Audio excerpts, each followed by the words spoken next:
Rate ಹೇಳು. Daily ನೀವು ಇಲ್ಲಿಗೆ ಬರೋದಾಗಲ್ಲ ರಿಪೇರಿ ಕಡಿಮೆ ಹೇಳು. ಕಾರ್ಬೇಟ್ರ್ ಬಂದು 1350 ರೂಪಾಯಿ ಅದು. ಕಮ್ಮಿ ಮಾಡು. ಅದ್ರಲ್ಲಿ ಕಮ್ಮಿ ಇಲ್ಲ. ಇಲ್ಲಿ ಕಮ್ಮಿ ಮಾಡೋಣ. ಪ್ಲಸ್ ಲೇಬರ್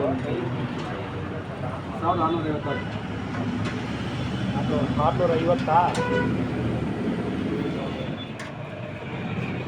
1500 ಹಾಕ್ತೀನಿ ನೋಡಿ. 1650 1600 ಹಾಕಿದ್ದು ನೀವು ವರ್ಕ್ ಆಗ್ತದಿಲ್ಲ, ಇನ್ನೇನು ತೊಂದರೆ ಇಲ್ಲ ಅಣ್ಣ. ಕಣ್ಮುಚ್ಚಿ ಸ್ಟಾರ್ಟ್ ಮಾಡಿ ಆಗ್ತದೆ.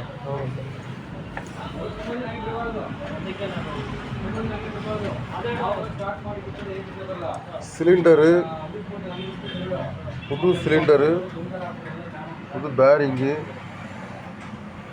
புது சைலன்சர் புதுசு 1850 ரூபா. சிலிண்டரு 16,000. சிலிண்டர் பெஸ்டனு, பேரிங்கு எல்லா ஜாமானும் போயிடுச்சு. காயல் வயரு